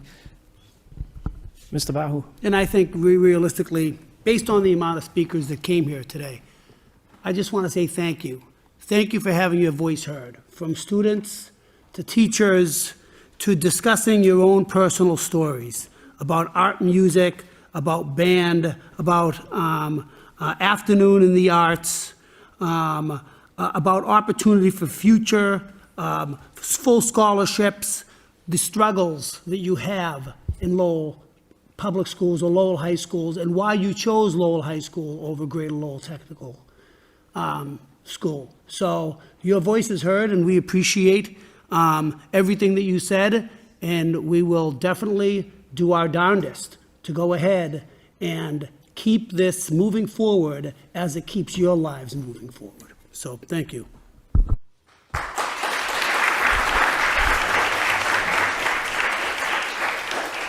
Mr. Superintendent?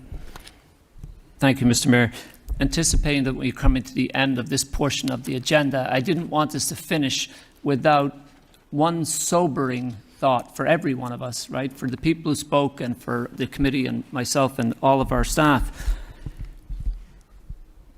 We have greater revenue this year than we've ever had. We have millions of dollars more in our budget than we've ever had before. That's been happening over recent years, but the revenue is not nearly enough to keep all of the staff and programs that we have in Lowell Public Schools. In recent years, we've added hundreds of staff.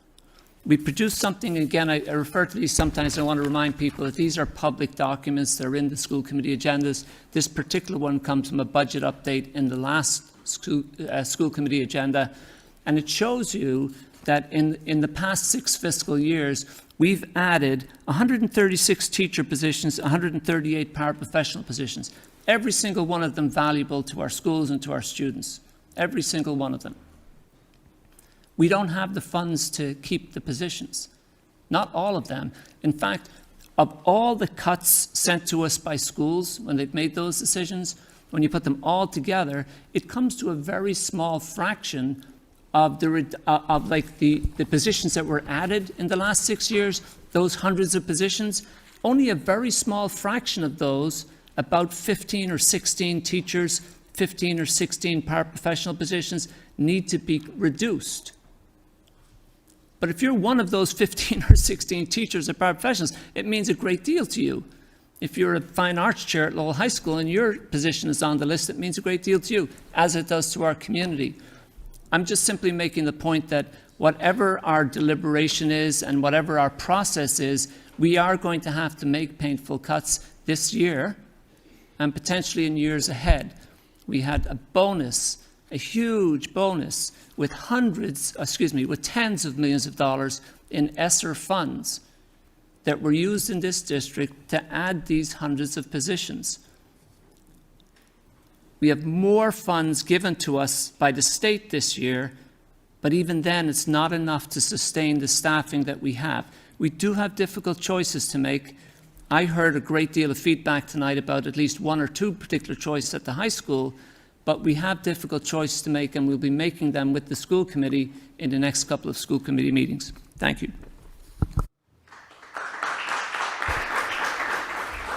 Mr. Lay.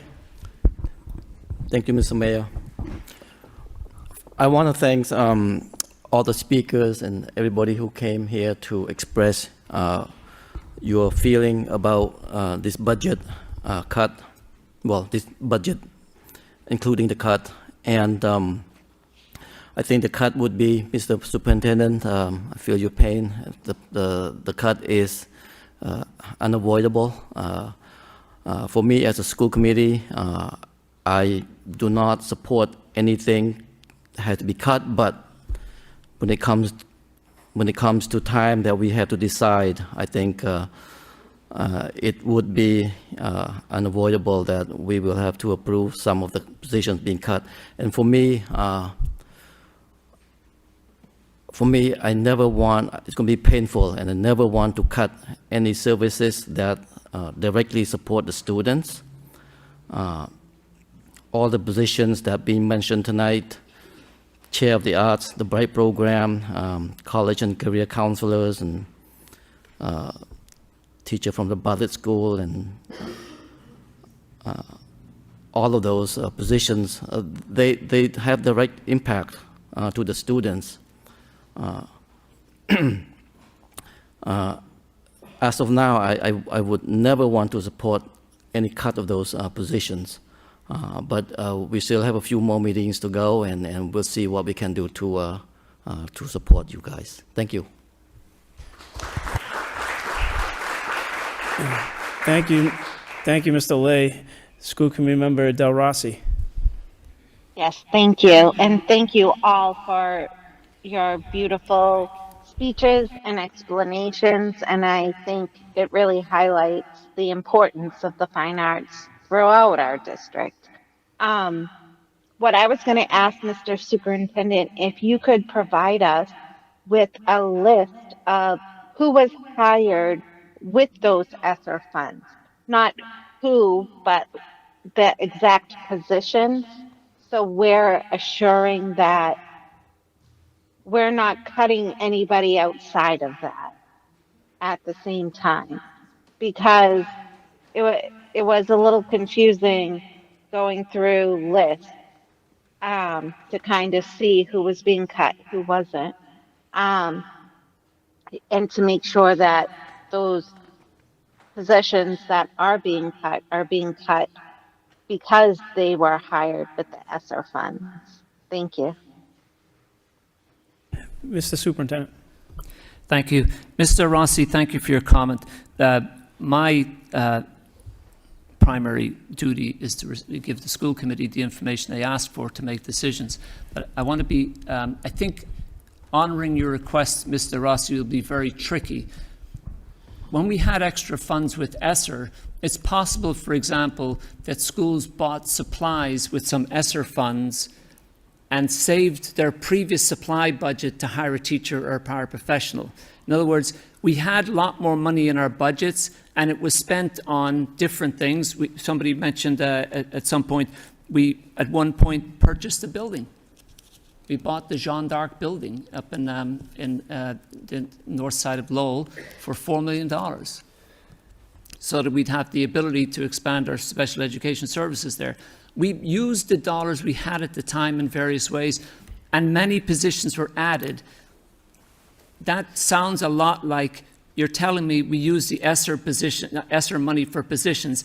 That's true, but isolating which exact positions were ESSER and which were in the city budget would be very difficult to do. We can make an attempt at that. Yeah, I just think it would be worthwhile to have that data.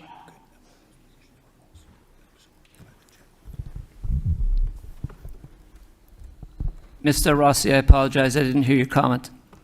She said I that just she said- thought you could find the data.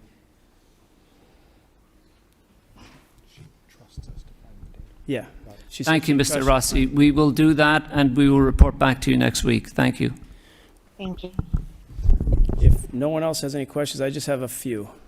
If you guys are sitting, it should be pretty straightforward. Mr. Superintendent, we're still adding positions currently, correct? So, yes, we've given the school committee a summary of the various positions across all of our schools that the school staff, the school principal and school site councils are recommending reducing. And at the same time, some schools are adding a position. I'm looking at this document right now, and I can see that one school is adding a tech ed teacher, while at the same time reducing a phys ed, a special ed, and an EL teacher. In other words, the school is looking at what their needs are. Maybe they have fewer English language learners, for example, next year, and so they figured they can do without one of their EL teachers. I don't know right offhand why they made the choice to add the tech ed teacher. We are making, overall in our schools, because of our budget situation, there are more positions being reduced than being added. But Mr. Mayor, yes, it's true that there are some additions even in schools that are making reductions. I think, Mr. Superintendent, you made a great point when you said some of them were inflated because of the COVID money and we had to cut back. So my concern is just because something is inflated and you're removing it doesn't automatically mean that we have to add things. That's true. And that's where the question comes in. When you look, you're adding a finance clerk, you're adding 2 part-time computer repair techs, you're adding an alternative school coordinator. It was grant funded and somehow now it's on the general fund. I don't know why that is. When you look at the contracted service for special eds, it went from $25,000 to $1 million. I don't know how it went from $25,000 to $1 million, but it did. We added an occupational therapist. We added an evaluation team chairperson. There's a lot of things that were added, and as you said, when you look at the video instructor position, it was grant funded, now it's on the general fund, and it went up $23,000 from when it was on a grant. Now somehow it went up $23,000 and it got shifted into the general fund. And those are the questions that, where did those grants go? Right. And so those are questions that I'll ask in the next few weeks, but when we're looking at cutting positions and saying, okay, we cut positions because they wanted to cut them, that doesn't mean it wasn't fat in the budget at that point. It doesn't necessarily mean you could take that money now and add. And that's where the justification comes in at this time, because as budgets get tightened, we really have to look at the overall piece and not say that we just cut things, so we should be able to add at a lesser amount. Thank you, Mr. Mayor. Because these are all affected people by these things, and these additions, as well as, I think next time we come in here, we should have every principal in here so they can justify their budgets and we don't have to hear it secondhand. I think they should have to sit in here and now face the music that these are the cuts that they proposed and the reasons why. I mean, I had to do that as a department head when I cut things, so I have to sit and say, here's the reason why. And so I think, you know, again, this is a tough time for all of us. I don't want anyone to think it's not, but we should be looking at every dollar. When you're looking at contracted services for special ed went from $25,000 to $1 million, and then we look at our tech, how much that money has jumped over the last 3 years, there are major questions here. So I think we should really sit back, look at this budget, and have the right people in here, because as you said, Mr. Superintendent, you just went off of what was proposed to you and what made sense at that point. Yes, Mr. Mayor, thank you very much. Your points are very well taken, and I suppose we both can look forward to going through the budget line by line and getting those explanations, and they may be very sensible decisions, and the committee may agree or the committee may not agree, and we will take it from there. But in one case that we talked about, for example, there are additions of techs for schools. These are computer technology specialists who come to your schools and repair your smart boards and your teacher and student devices. We have made a significant reduction at central office of a higher level position, a director level position in technology, and are using some of the savings from that reduction to add 2 lower level, lower paying positions so that we can still provide service to schools. That's the kind of thing I think we need to look into. If a special ed contracted services budget has increased significantly, we want the committee to say, tell us about that. Why is that happening? And these are the kinds of things we look forward to doing in the next couple of meetings. Thank you. And I look forward to hearing that, because out of all the ARPA positions that were created, as you pointed out, there were 84.6 positions cut. So if there's 270 something, as you pointed out, and only 84.6, we've done a very good job at absorbing a lot of those one-time monies into a budget, and we've done a really good job at trying to keep people's jobs. I just think that some of these areas we may be able to cut down just a little bit on and save some positions. Good, thank you. And can I just mention? Yep, go ahead, Ms. Del Rossi.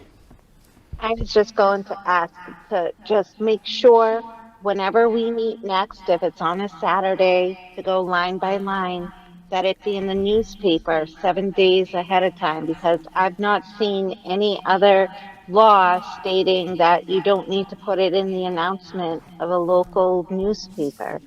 And I just want to make sure everything's on the up and up. Thank you. I would agree, Ms. Del Rossi. Mr. Conway. Yeah, just quickly, you know, it might be a good idea to go over, and I think we talked about it before, the outside consultants that we utilize.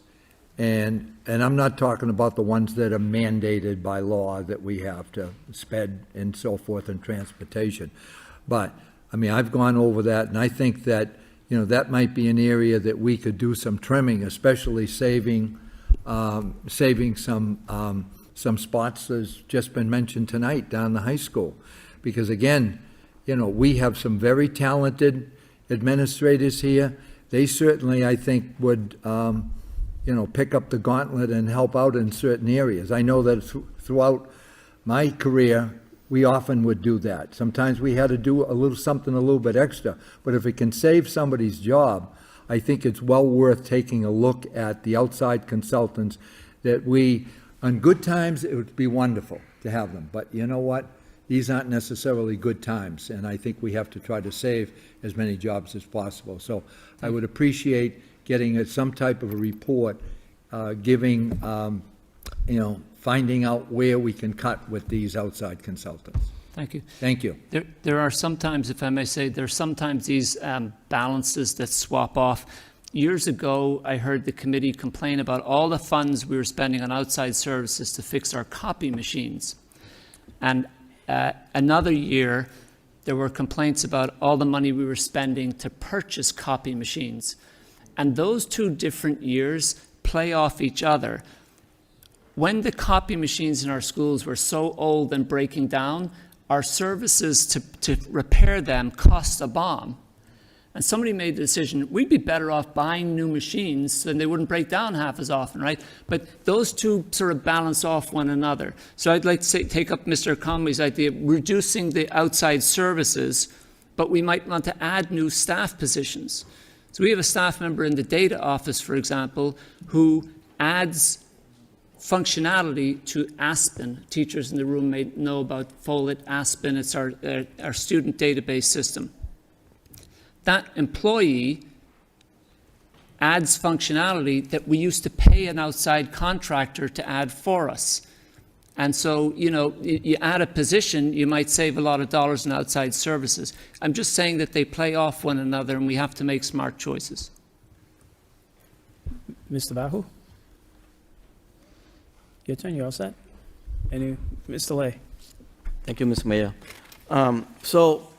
So we received this package last Friday, and I have tried to go line by line, trying to see which positions has been taken out, which position has been added. It's very difficult to follow in a way, to put them all.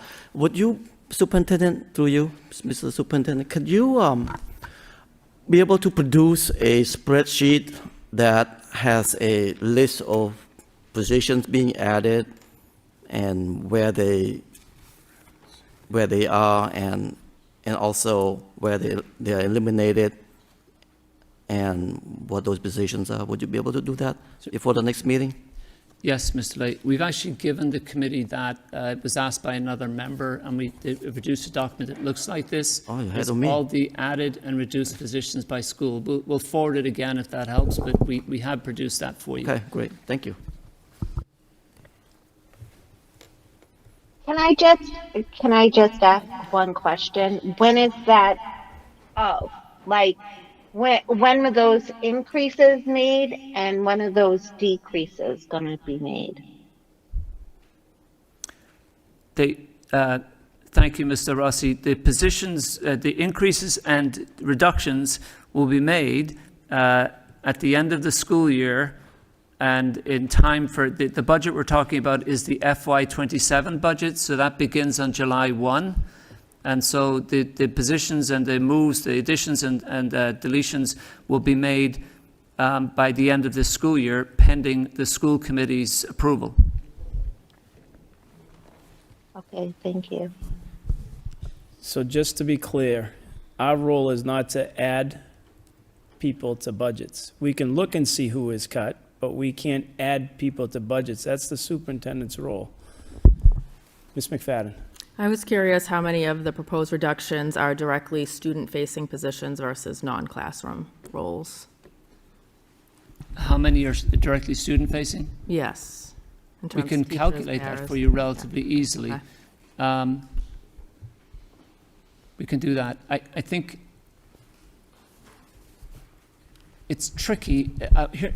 What I must say is that I think we talk about, and you heard me say at the last meeting, maximize the budgets to schools, minimize the central office budget, and so on. And we say something similar about the services in schools. Maximize the student-facing direct service to students, right? I was in a school today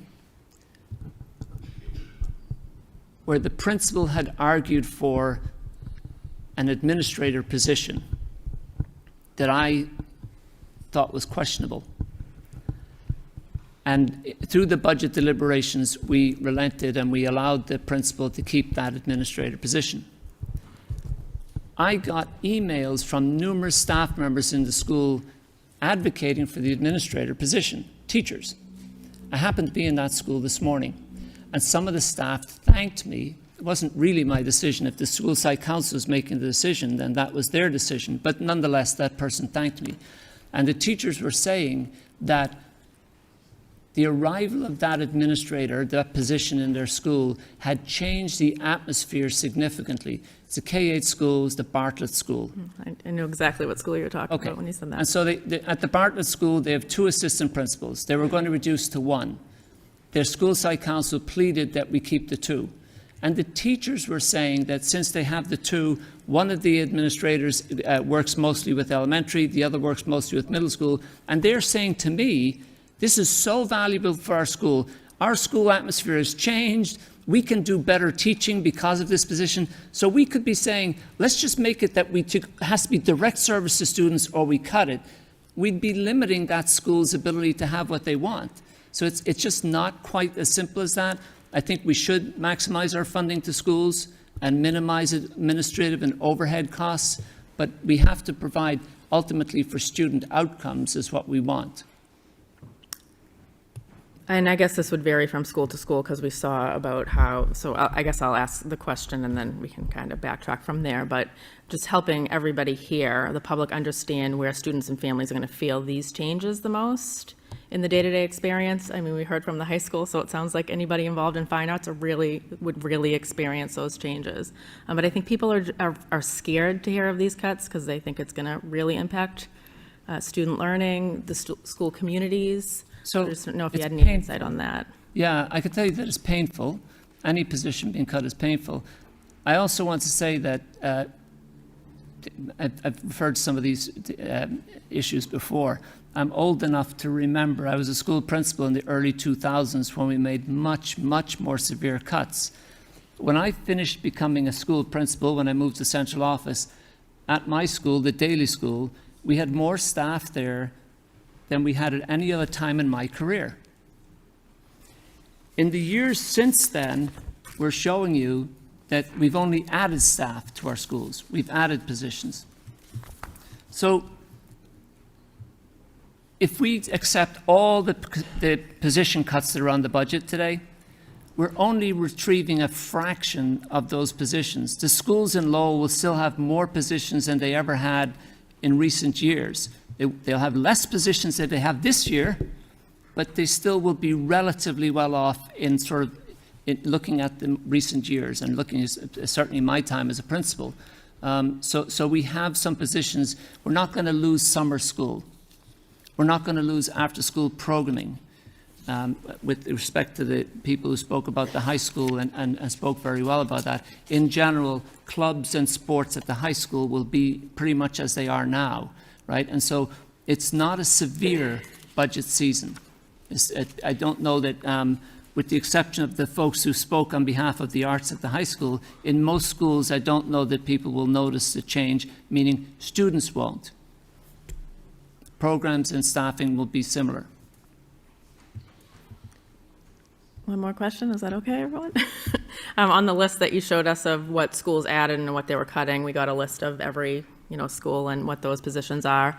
I noticed that some schools had a very small list and some schools had a longer list, and that's, through the fair student funding. Could you talk a little bit about some schools that are maybe experiencing a larger amount of reductions, and are those schools that are among the highest need schools in the district? You may notice, Ms. McFadden, if I may say so, that although last school year, last budget season, and the season before that, the only cuts, I shouldn't say only, but primarily the cuts were at central office. Still this year, the longest list of reductions is at central office again. That's not a healthy balance, I think, for us, but nonetheless, I think it's what, to some extent, what the committee is looking for, and it's being accomplished again this year. I'm looking at the list right now, and for the most part, the longest list of reductions is at the high school. But the high school, if you look at it, it's also the longest list of additions. The high school is adding several positions as well as reducing. It's a rebalancing, I suppose. I think a better answer to your question. If school committee members look in the budget binder, you'll see at the back of the budget binder there are the budgets for each individual school. I'm going to refer to one just for the sake of it. You can follow me or not. But on page 75, I've just turned to.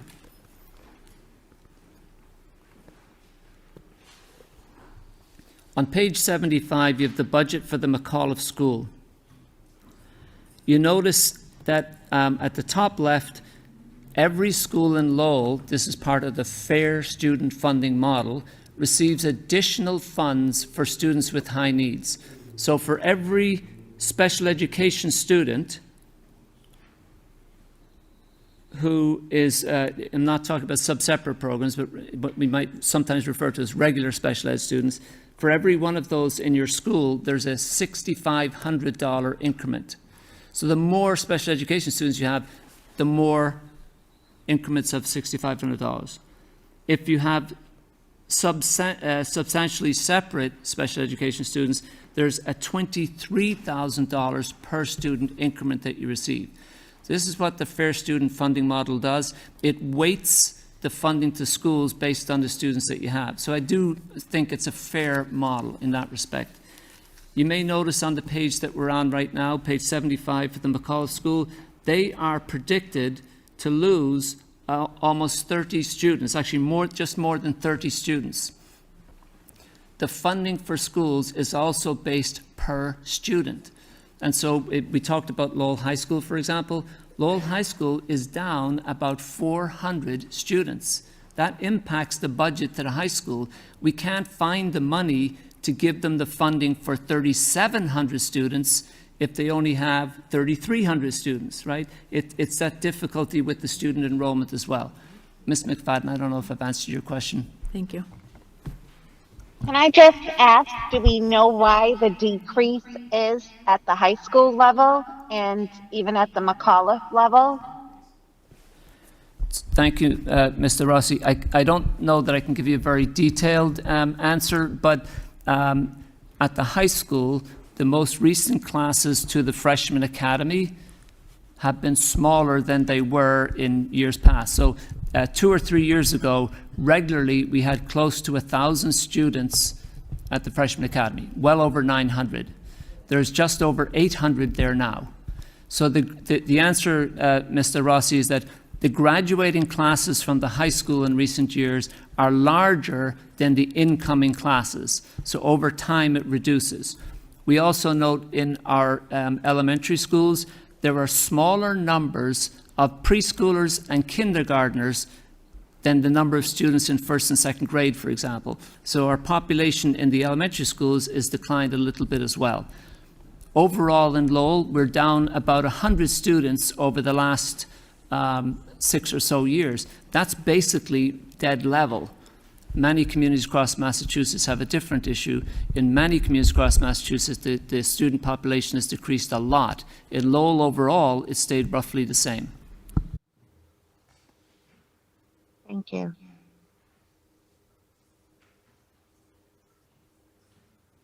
All set? Everyone all set? All right, we'll move One on more. Sorry. Oh, go ahead. Ms. Fadden.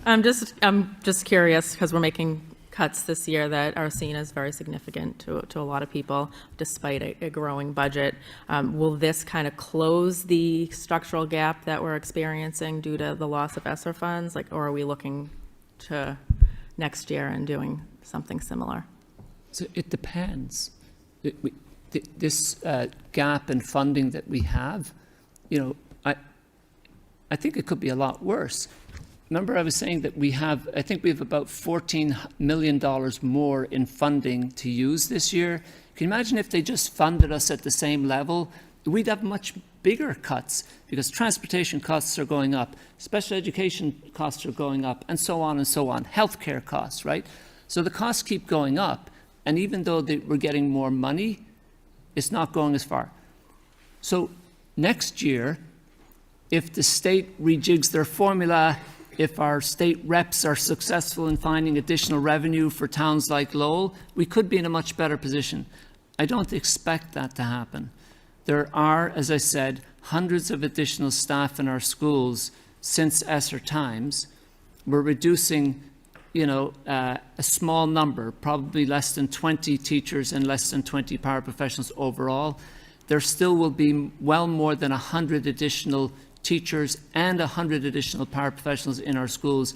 It is likely we will face cutbacks for years to come. School Committee Member Lay. Thank you, Ms. Mayor. So what we're talking about tonight is just the hypothetical figure, the amount that we expect the state to give us, not the real number yet, right? So in the future, maybe June or maybe sooner, when the state actually give us the money, then we know for sure.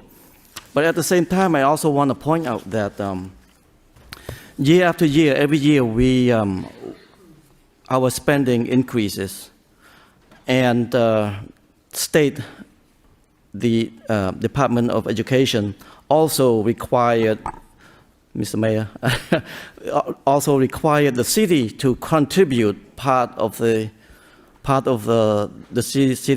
city's responsibility, and that figure keep on increasing. However, the city has not kept up with that. By level funding from last year, which was already reduced, is actually in decrease in funding, because dollar for dollar, the dollar that we get, $12 million that we get this year is actually worth a lot less than $12 million that we got last year. So I don't know if we would be able to have the city keep up with the promise and give us a little bit more money to operate. That way, we definitely could solve these problems. Is there any other comments? Seeing none, we're going to move on to 7.2, Strategic Plan Update, Safe and Welcoming Schools. Mr. Superintendent. Thank you, Mr. Mayor. school committee, I'm sure, is well aware that we have a terrific strategic plan, and there are various initiatives in that plan that we're giving you updates on this spring. The update tonight is from Strategic Initiative 2.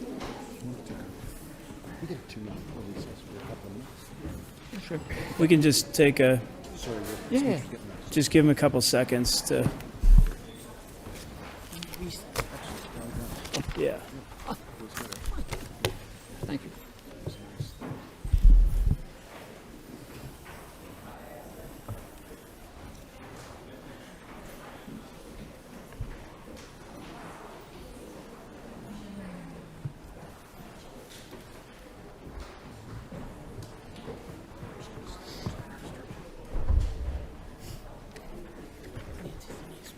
Awesome. Yeah, very, yeah.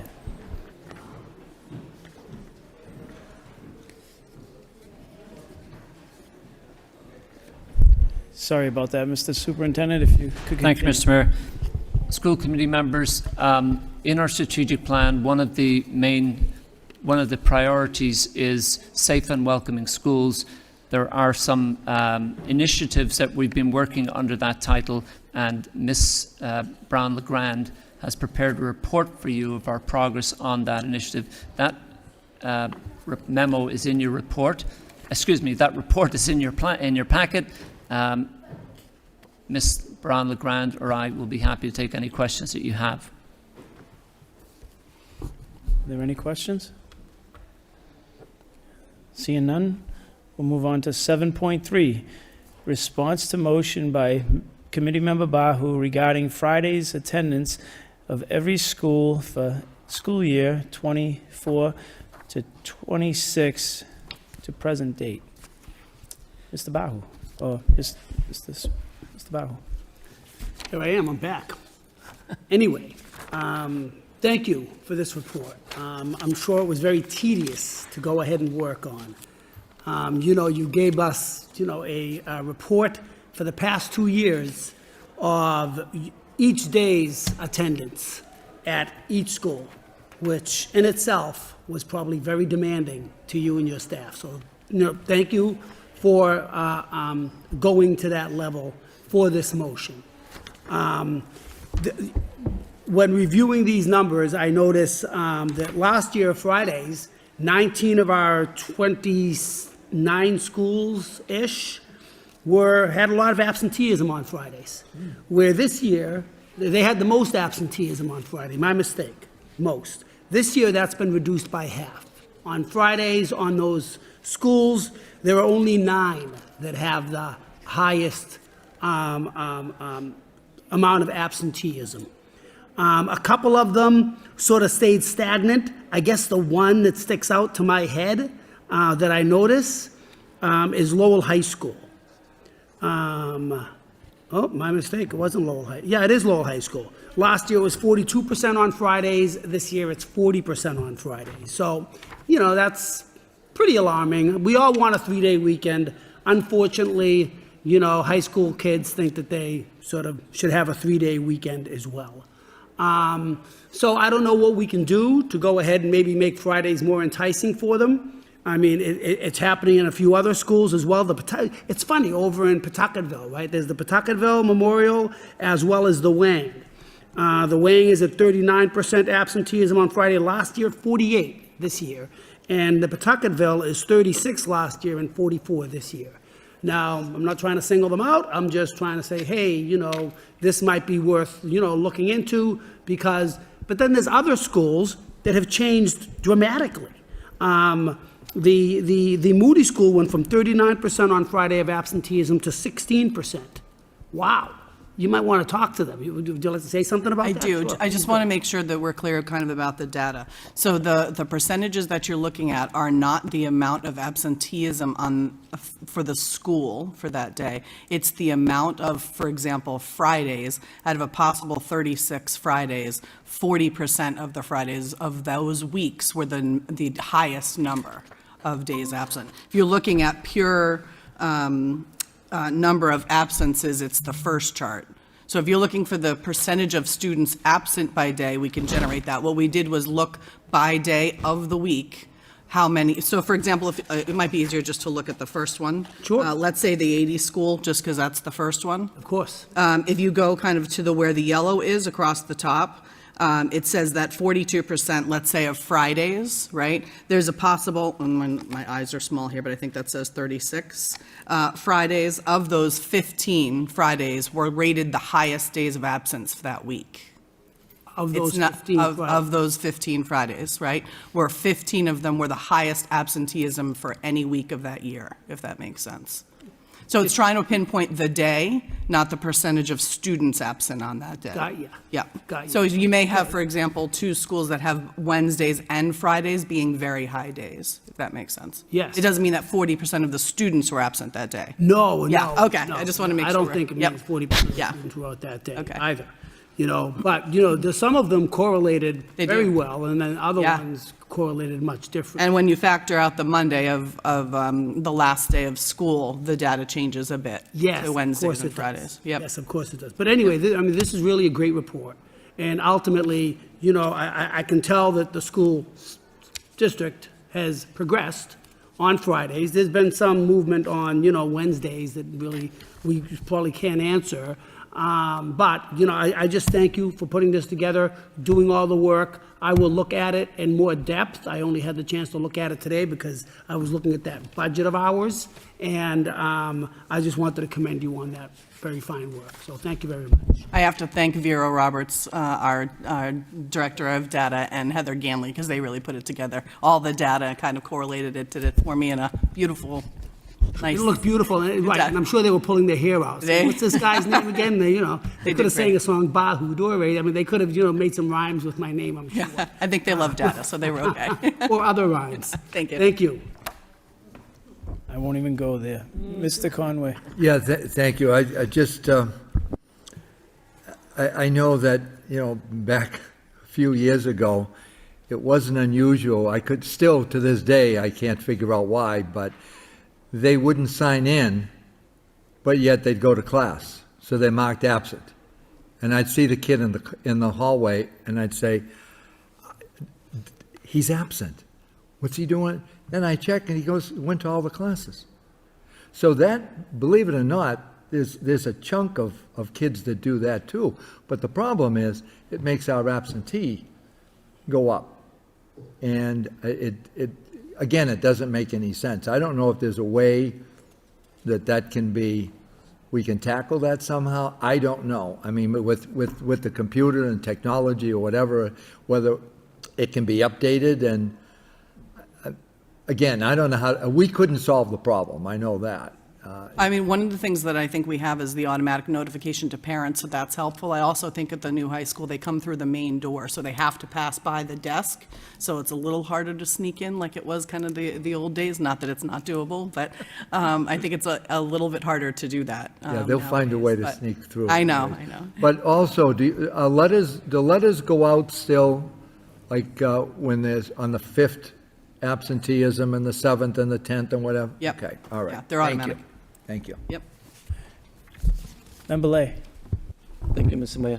Just a follow-up with that problems. Well, if the kid go to class and mark present, wouldn't that consider present in the school? I mean, couldn't the computer override that?